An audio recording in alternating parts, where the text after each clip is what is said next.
Friends,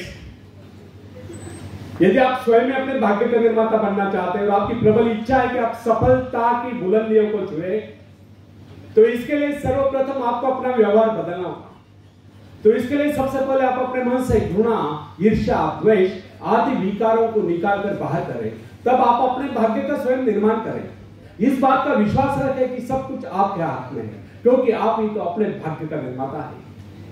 मनुष्य एक ऐसा प्राणी है जिसे प्रकृति ने, निसर्ग ने सब कुछ दे रखा है। इतना ही नहीं, प्राकृतिक गुणों के अतिरिक्त यदि किसी प्राणी में कुशलता है तो अपने कौशल से दूसरों के गुणों को अपनाकर और भी अधिक गुण संपन्न हो सकता है। उदाहरण के लिए, हम मछली के भांति जल के जीव नहीं, लेकिन हमारे मन में उसके भांति तैरने की इच्छा जागृत हुई तो हमने तैरना सीख लिया। पक्षियों की भांति हमारी परवाज करने की इच्छा हुई तो हमने हवाई जहाज बना ली। इस प्रकार प्रकृति ने, निसर्ग ने मनुष्य को इस प्रकार बनाया कि वह सब कुछ कर सकता है। अतः प्रकृति से प्राप्त सुविधा का लाभ हम स्वयं नहीं उठाते हैं। हम जैसा मूर्ख भला और कौन होगा। प्रकृति ने, निसर्ग ने हमें क्या नहीं दिया? उसने हमें एक ऐसी शक्ति दी, बल्कि जादुई शक्ति दी है जिससे हम सब कुछ पा सकते हैं। हाँ, यह अलग बात है कि हम उस शक्ति को पहुंचा नहीं पा रहे। फ्रेंड्स, अरस्तु ने एक बार चौराहे पर खड़े होकर चिल्ला चिल्ला कर कहा था, इस दुनिया में सब कुछ है, जो चाहो सो पाओ, पर पहले अपने को उस योग्य बनाओ। अरस्तु ने कहा, इस दुनिया में सब कुछ है, जो कर्महीन है वो कुछ नहीं पाता। एक सत्य है, मुक्ति भी है, कर्महीन नर पावत नहीं। आपको क्या चाहिए इस पर विचार करें, फिर गंभीरतापूर्वक उसके लिए योजना बनाएं। योजना बनाकर उस पर अमल करें, बराबर प्रयत्नशील रहे। एक दिन आप अपनी इच्छा पूर्ति करके रहोगे, एक दिन आपको सफलता अवश्य मिलेगी। फ्रेंड्स, आखिरी लाइन, यदि हम सतत विकासमान है तो हमारी शक्तियां क्षीण नहीं हो सकती। जिस प्रकार घर का कूड़ा प्रतिदिन झाड़ू से साफ करना पड़ता है, उसी प्रकार मन के कूड़े को प्रतिदिन साफ करें। निरंतर नए विचार, आगे बढ़ने के विचार, प्रगति के विचार, उन्नति के विचार मन में लाए, तब शक्तियों को क्षीण करने की क्रिया स्वयं समाप्त हो जाएगी। हमारे मन तथा शरीर में निरंतर विकास की क्रिया जारी रहना स्वाभाविक है। इसमें बाधा तब पड़ती है जब दूषित विचार हमारे मन पर आक्रमण करते हैं। मन पर दूषित विचारों का आक्रमण तभी होता है जब हमारे मन में खालीपन होता है। जब तक हम अपने मन में विकास के विचार रखते हैं, तब तक अवनति के विचार नहीं सकते।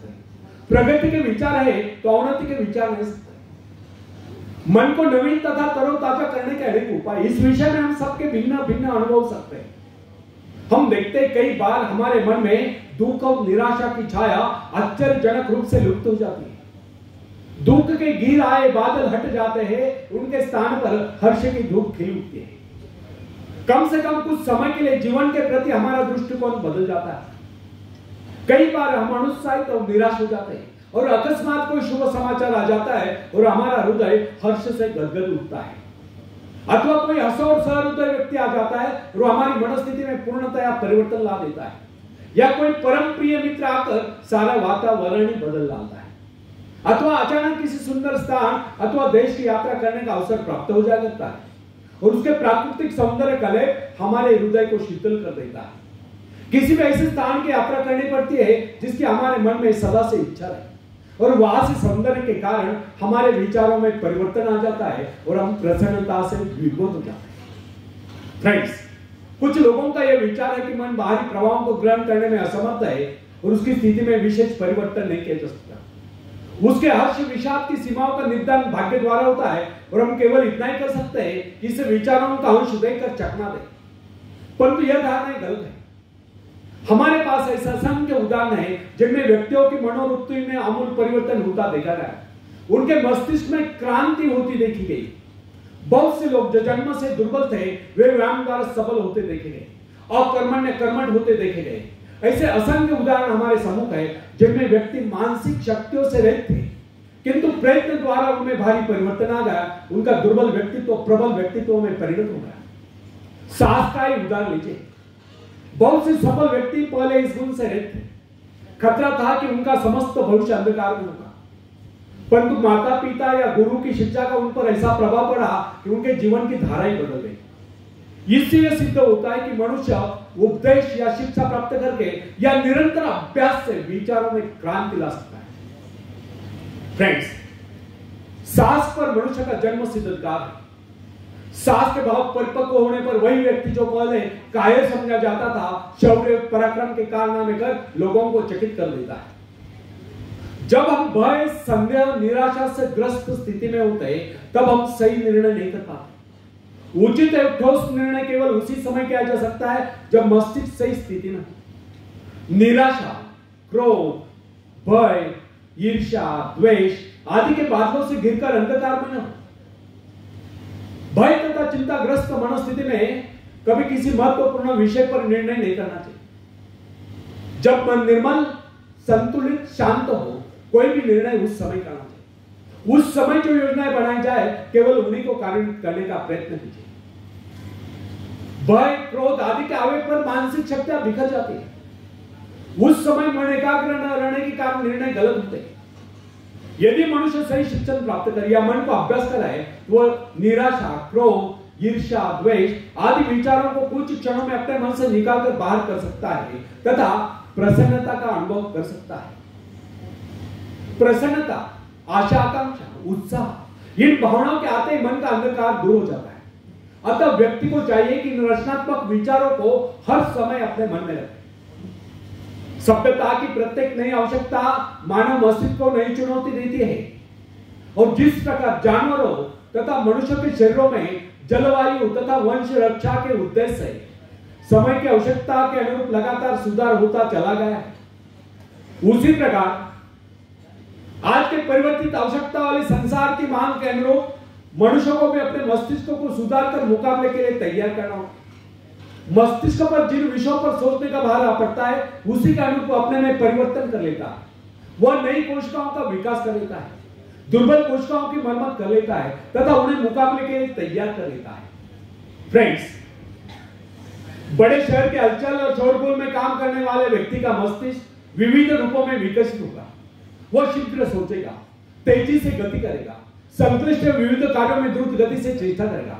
शीघ्र पड़ने वाली विविध आपातकालीन क्रियाओं का मुकाबला करने के लिए वह तुरंत कार्यवाही करने का अभ्यस्त हो जाता है। छोटे नगर कस्बे में रहने वाले व्यक्ति का मस्तिष्क भिन्न प्रकार से विकसित होगा, क्योंकि उसकी आवश्यकता इतनी विविध नहीं है।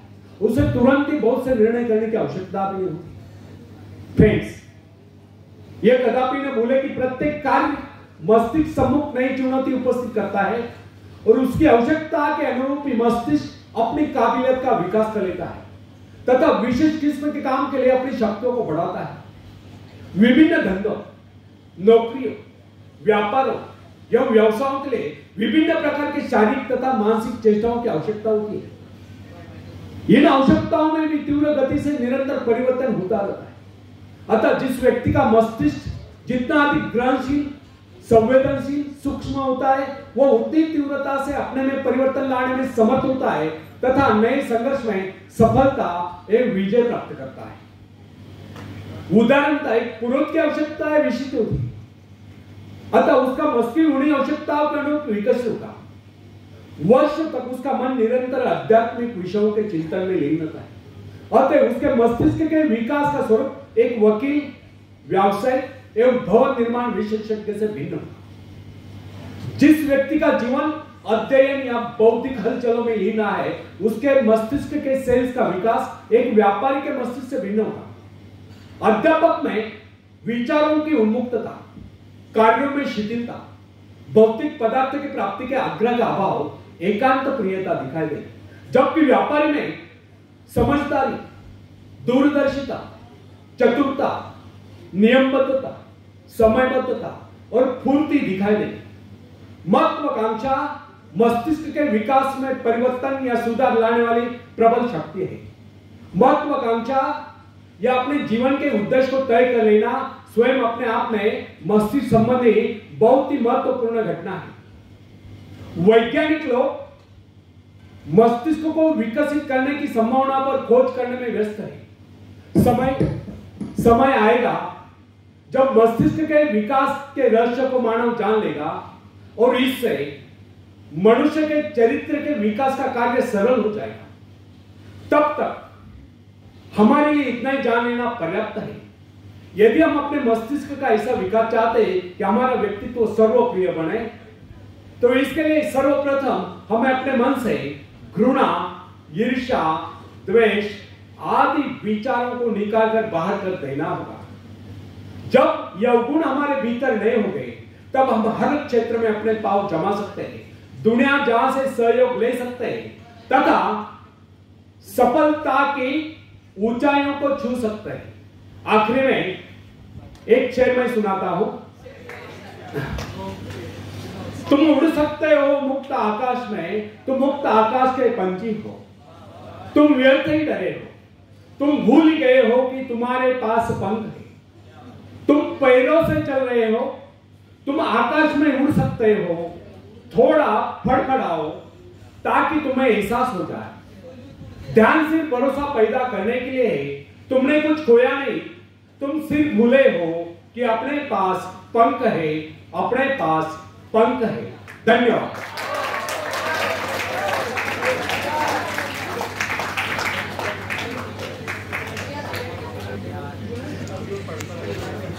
कार्ड पकड़ मोबाइल